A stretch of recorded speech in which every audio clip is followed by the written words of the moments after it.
Hello, good morning viewers, welcome to back my YouTube channel. आप सब कैसे? उम्मीद करती हूँ आप सब बहुत अच्छे होंगे और हमेशा ही ऐसे खुश रहिए। आज लेकर आई हूँ फिर से एक कमाल की वीडियो जो आपके बहुत सारे पैसों की बचत करेगी। सर्दियों से जुड़े हुए बहुत काम की यूजफुल टिप है। वीडियो को एंड तक देखिएगा। आप मेरे चैनल पे आ ही गए हैं तो चैनल को सब्सक्राइब कर लीजिएगा। हम महिलाएं किचन में डेली ही काम करती है। आपने देखा होगा इन बर्नर के बीच में काफी सारी जगह होती है। जैसे कि आप मेरे गैस स्टोव को देख सकते हैं, इसके बीच में ना काफी सारी स्पेस है। अब ये जो जगह होती है ना, गर्म होती है, तो इस गर्म जगह का हम यूज कर सकते हैं बेलन को सुखाने के लिए। विंटर सीजन में ये जो बेलन होती है बिल्कुल भी सूखती नहीं है। हम धो के रख देते हैं पर इसमें नमी बनी रहती है और जब रोटी बनाते हैं तो रोटी चिपकती है। यही जो टिप मैंने आपको बताया है, यही आप मानसून की सीजन में भी यूज कीजिएगा। दूसरा, हम जो पानी पीते हैं, स्पेशल जब हम किचन में काम करते हैं तो महिलाएं खुद पे ध्यान नहीं देती हैं। बीच बीच में हमें पानी पीते रहना चाहिए जितने हमारी बॉडी को रिक्वायरमेंट होती है। सर्दियों के मौसम में पानी बहुत ज्यादा ठंडा होता है, तो एक लोटा भर के, एक ग्लास भर के आप इस तरीके से गैस स्टोव के साइड में ये जो जगह है यहाँ पे रख सकते हैं। पानी जो है वो हल्का सा गर्म हो जाएगा जिसे आप आराम से पी सकती है। इसी के बीच में अभी भी काफी सारी जगह है। अगर आप इस तरीके से इस्तेमाल नहीं करना चाहते तो किचन डस्टर या कोई ऐसा कपड़ा जिसको नमी आपको हटानी है, जैसे ये मेरे बच्चे का जो मोफलर है, मुझे अभी इसकी जो नमी है वो हटानी है क्योंकि काफी ज्यादा ठंडा है, अभी बच्चे को पहनाना है। पर यहाँ पर देखिए बीच में काफी ज्यादा गर्माहट होती है, इसी का मैं यूज करूंगी। ये जो मोफलर है या कैप है मैं इसके बीच में रख दी हूँ। अब क्या होगा कि अच्छे से गर्म हो जाएगी, इसके अंदर कुछ नमी है तो वो निकल जाएगी और जो गर्माहट है वो बराबर बनेगी। तो आप इस जगह का इस्तेमाल कर सकते हैं इस सर्दियों के मौसम में। उम्मीद करती हूँ ये सिंपल सा टिप आपको पसंद आया होगा।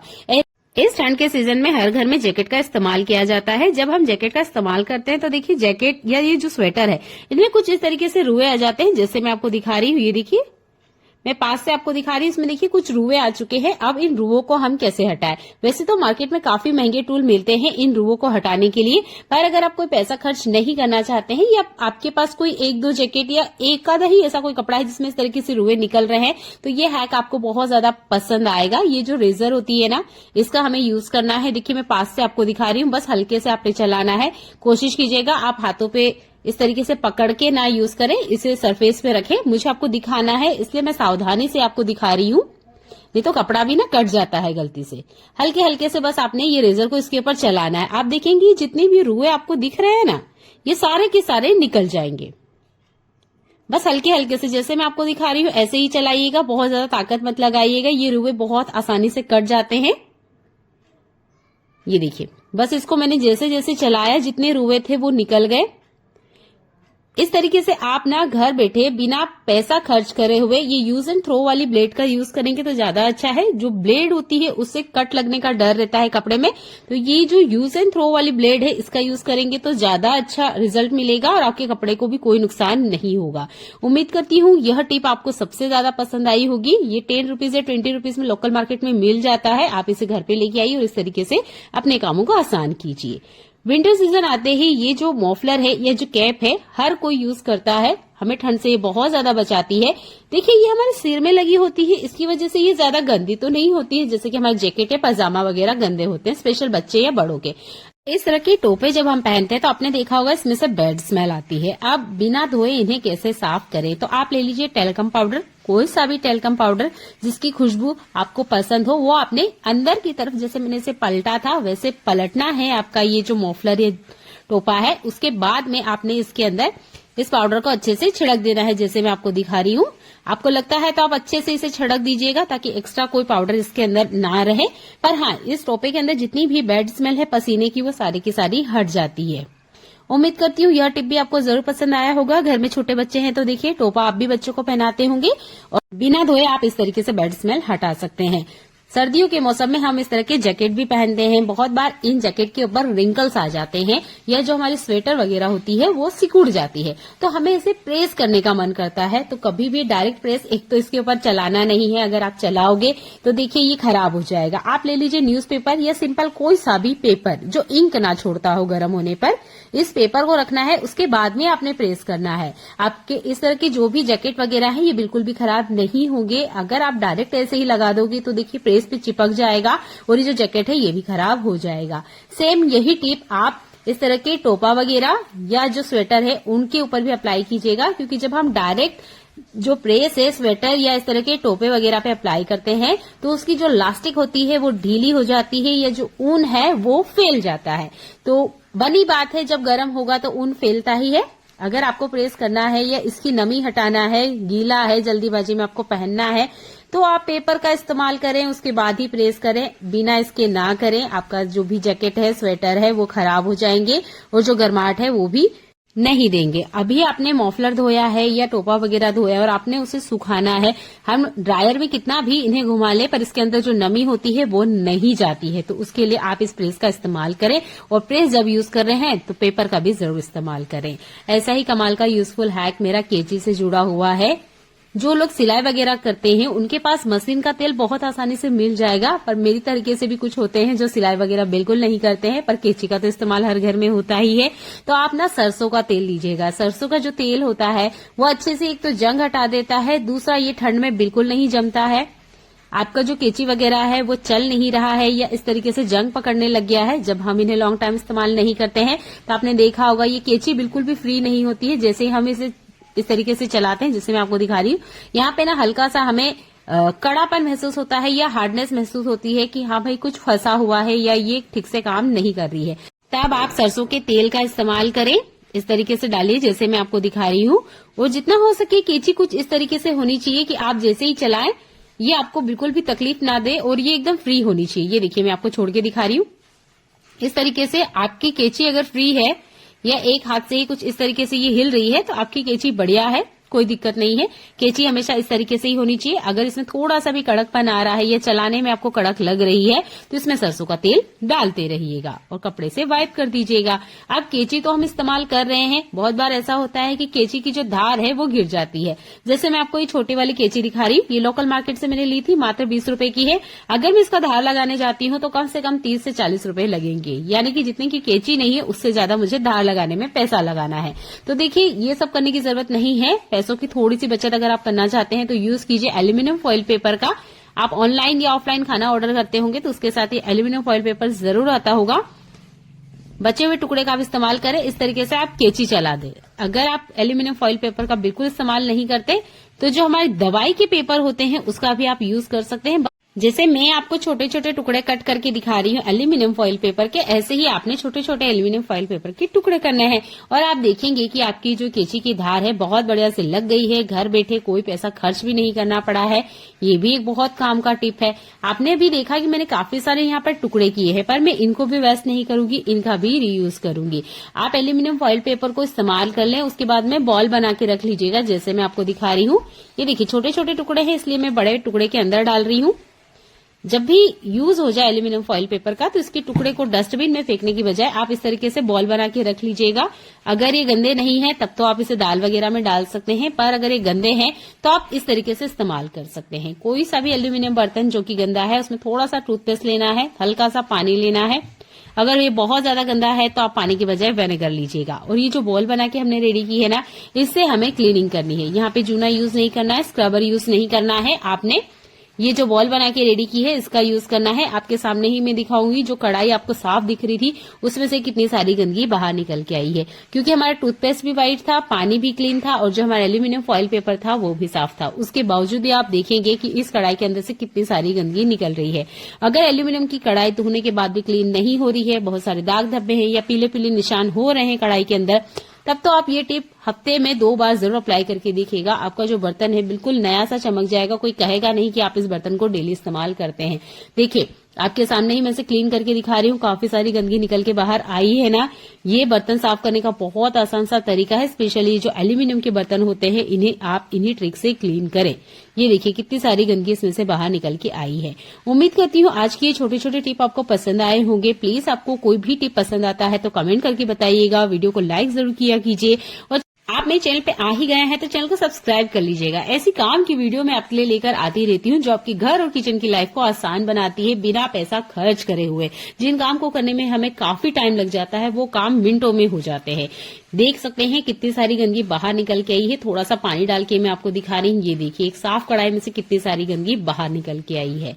अब इस कढ़ाई को क्लीन करने की मैं बात दिखा रही हूँ। ये देखिए बहुत अच्छे से बढ़िया से ये चमक गई है। बारिश का मौसम ले लीजिए या गर्मी का मौसम ले लीजिए, उसमें तो हम डायरेक्ट अगर अगर बर्नर पे कुछ इस तरीके से रख भी देंगे तो ये बहुत जल्दी गर्म हो भी जाते हैं और ना ही स्वाद में कोई ज्यादा फर्क पड़ता है। पर विंटर सीजन में ही अगर हम हलवा को गर्म करते हैं, मान लीजिए ये मैं गाजर का हलवा आपको दिखा रही हूँ, अगर मैं इसे बर्नर पे रख के गर्म करूंगी, एक तो ये जल्दी गर्म होगा नहीं, ऊपर से ये थोड़ा सा जल भी जाता है, जिसकी वजह से इसका पूरा स्वाद खराब हो जाता है। तो अगर आपको विंटर सीजन में कुछ चीजों को फिर से गर्म करना है तो आप स्टीम कीजिए उस चीजों को, और उसके लिए आप कुकर का इस्तेमाल बराबर कर सकते हैं। एक तो बहुत कम टाइम लगेगा और ये जो भी चीजें आप गर्म करना चाहते हो बहुत जल्दी से गर्म हो जाएगी। इसी तरीके से अगर हम आटा वगैरह भी रख देते हैं फ्रिज में, तो आटा भी आपने देखा होगा वो बहुत जल्दी से कड़क हो जाता है और फिर से रूम टेम्परेचर आने में काफी ज्यादा टाइम ले लेता है। तो आप इस तरीके से कुकर का इस्तेमाल करें, एक तो कम टाइम लगेगा और जो भी चीजें आप गर्म कर रहे हो वो गर्म भी हो जाएगी और स्वाद भी बिल्कुल भी नहीं बिगड़ता है। आपके बर्तन भी कम गंदे होंगे। कोशिश कीजिएगा आप स्टील का इस तरह का कोई बाउल यूज करें या सेरेमिक के बर्तन का इस्तेमाल करें। अभी के मौसम में आप कोशिश कीजिएगा कि आप ग्लास के या इस तरह के स्टील के बर्तनों का ही इस्तेमाल करें, ताकि फिर से जब आप गर्म करें तो आपके बर्तन को किसी तरह का कोई नुकसान ना हो। प्लास्टिक के बचा हुआ खाना और प्लास्टिक के बर्तनों में स्टोर ना करें। फिर से जब हमें उसे गर्म करना होता है तो देखिए हमारे बर्तन निकलते हैं और ठंड में हमारे बर्तन धोने का एक काम और बढ़ जाता है। आप देख सकते हैं हलवा बढ़िया से गर्म हो चुका है और ये हमने स्टीम करके गर्म किया है, तो इसके स्वाद में कोई फर्क नहीं पड़ता है। देखिए हमारे किचन में, वॉशरूम में बहुत सारे ऐसे बर्तन यूज किए जाते हैं जो कंटिन्यू पानी से टच होते हैं। जैसे कि पानी का एक मग्गा बता रही हूँ आपको, 2 मग्गे मैं आपको दिखा रही हूँ। एक मग्गा जिसका हैंडल टूटा हुआ है वो बहुत ज्यादा गंदा है, काफी ज्यादा उसमें पानी के दाग हुए हैं। तो इसे क्लीन करना ना एक बहुत बड़ी सरदर्दी हो जाती है और जब हम कंटिन्यू बर्तन को यूज करते हैं देखिए वो गंदे होते ही हैं। बिल्कुल नया सा चमका के मैं आपको बताऊंगी। आपने लेना है हार्पिक। अगर रेड वाला हार्पिक आप यूज करते हैं तो उसका भी यूज कर सकते हैं, पर मेरे हिसाब से ये जो ब्लू वाला होता है बहुत बढ़िया से काम करता है। आपने इस तरीके से अप्लाई करना है जैसे मैं आपको दिखा रही हूँ। अगर बर्तन बहुत ज्यादा गंदा है, मान लीजिए हद से ज्यादा ही इसमें गंदगी इकट्ठा है, तब आप थोड़ा सा मीठा सोडा भी ऐड कर सकते हो। तो यहाँ पर तो ये मग्गा बहुत ज्यादा गंदा नहीं था, इसलिए मैंने नॉर्मल हार्पिक का ही यूज किया है। पुराना टूथब्रश लीजिएगा, हल्के से स्क्रबिंग जैसे ही आप करते जाओगे आप देखोगे कितनी भी पुरानी गंदगी क्यों ना जमी हुई हो, सब कुछ सेकंड्स में बाहर निकल के आ जाती है। तो ये जो प्लास्टिक के सरफेस या प्लास्टिक का जुड़ा जो भी बर्तन है पानी के दाग की वजह से बहुत ज्यादा गंदा हो चुका है।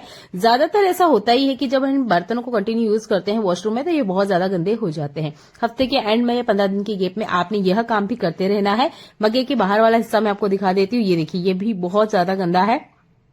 थोड़ा सा हार्पिक में ही आपको लगा के बता रही हूँ, इसमें थोड़ा सा और लगेगा ताकि जो गंदगी है बहुत आसानी से निकल जाए। तो मुझे तो ये तरीका सबसे बेस्ट लगता है। वॉशरूम में या टॉयलेट में भी जो आप बर्तन यूज करते हैं या जो पानी के मग्गे वगैरह बाल्टी वगैरह आप यूज करते हो, कंटिन्यू जब आप यूज करते हो तो आपने देखा होगा उस पे सर्फ साबुन के व्हाइट से दाग आ जाते हैं, तो वो देखने में बिल्कुल भी अच्छे नहीं लगते हैं। हम तो कंटिन्यू उन्हें यूज करते हैं तो हमें ज्यादा फर्क नहीं पड़ता है, पर जब कोई गेस्ट वगैरह हमारे घर में आता है तो उन्हें ये चीज देखने में बहुत बुरी लग सकती है। हो सकता है वो यूज भी ना करे और घिन भी करे, क्योंकि इन चीजों को साफ जितना आप रखोगे आपकी सेहत के लिए फायदेमंद होगा। अगर ये गंदे रहेंगे तो ये हमारी सेहत को धीरे धीरे करके नुकसान करते हैं। हार्पिक का बराबर यूज कर सकते हैं। अगर आपको लगता है कि हार्पिक नहीं यूज करना चाहिए तो आप बिल्कुल अवॉइड कर सकते हो। आप चाहें तो यहाँ जैसे कि मैंने आपको बताया शैम्पू, आप उसका भी यूज कर सकते हो। हार्पिक अच्छे से क्लीनिंग का काम करता है, इसलिए मैं हार्पिक का यूज करके बता रही हूँ, क्योंकि पानी के दाग आपने भी देखे होंगे बहुत आसानी से तो बिल्कुल नहीं निकलते हैं। अगर आप हार्पिक नहीं यूज करना चाहते तो आप यहाँ पर येलो वाला जो एसिड होता है जो कि हम लेटरिन के अंदर यूज करते हैं उसका भी आप यूज कर सकते हो। वो बहुत ज्यादा रिस्की होता है, इसलिए मैं कभी उसका यूज करना नहीं बताती हूँ, पर अगर आपको यूज करना ही है तो आप वो वाले एसिड का भी यूज कर सकते हैं। उससे भी जो पानी के दाग है बहुत अच्छे से क्लीन हो जाते हैं। बस स्टील पे उसका इस्तेमाल मत कीजिएगा और ना ही आपने हार्पिक का स्टील पे इस्तेमाल करना है। रिजल्ट आपके सामने है। मग्गे में आप फर्क करके नहीं बता सकते कि कौन सा मग्गा गंदा था, फिर भी मैं आपको बता देती हूँ। ये जो हैंडल टूटा हुआ मग्गा था ये गंदा था और जिसे मैंने अभी बिल्कुल अच्छे से क्लीन करके आपको दिखाया है। उम्मीद करती हूँ यह वाला टिप आपको जरूर पसंद आया होगा और अपनी डेली लाइफ में इसको जरूर यूज कीजिएगा। आपके बर्तन बिल्कुल नए जैसे दिखेंगे, कोई कह नहीं सकता कि आप इसे डेली यूज करते हैं। चलिए देखते हैं एक और कमाल का यूजफुल टिप। मैंने एक बाउल लिया है, ये सर्दियों से जुड़ी हुई बहुत खास टिप है, ध्यान से देखिएगा। एक ऐसा कंटेनर या बाउल लेना है जिसका आप खाने पीने में यूज नहीं करते हैं। फिर से एक शैम्पू का सेशे लीजिएगा। अगर बोतल यूज करते हैं तो एक बार में जितना आप बालों के लिए यूज करते हैं उतना यूज कीजिएगा। शैम्पू इसके अंदर मैंने खाली कर लिया है। इसके बाद में लेना है हमने व्हाइट वाला टूथपेस्ट। आप कोई सा भी ले सकते हैं, पर कोशिश कीजिएगा इसका कलर व्हाइट ही होना चाहिए, कलरफुल ना हो, रेड येलो इस तरह का कोई टूथपेस्ट नहीं होना चाहिए, व्हाइट कलर का होना चाहिए। लेना सिर्फ हमें एक मटर के दाने इतना है, ये देखिए मटर का दाना होता है उतना ही टूथपेस्ट लेना है, बहुत ज्यादा नहीं लेना है, एक शीशे के अंदर। इसके अलावा लेना है हमने मीठा सोडा। मीठा सोडा की भी क्वांटिटी आप देख लीजिएगा, जितना हमने शैम्पू लिया है उसकी आधी क्वांटिटी में हमें मीठा सोडा लेना है। ये देखिए, शैम्पू लगभग 1 चम्मच के आसपास होगा, तो आधी चम्मच इतना मैंने यहाँ पर मीठा सोडा लिया है। इसके बाद में लेना है हमें नींबू, आधा कटा हुआ नींबू है, बीज कोशिश कीजिएगा ना यूज करें। मैं स्पून से मेजरमेंट करके आपको बता देती हूँ, लगभग 3 चम्मच इतना हमने यहाँ पर नींबू का जूस ऐड करना है। इन सब चीजों को अच्छे से आपने मिक्स करना है। आप देखोगे बहुत स्ट्रॉन्ग सॉल्यूशन बनके रेडी हो जाएगा। जैसे ही आप इसके अंदर नींबू डालोगे, केमिकल रिएक्शन होंगे, बहुत अच्छे से एक फॉर्म बनके रेडी हो जाएगा। नींबू का छिलका आपने नहीं फेंकना है, स्क्रबिंग के लिए हम इसका इस्तेमाल करेंगे।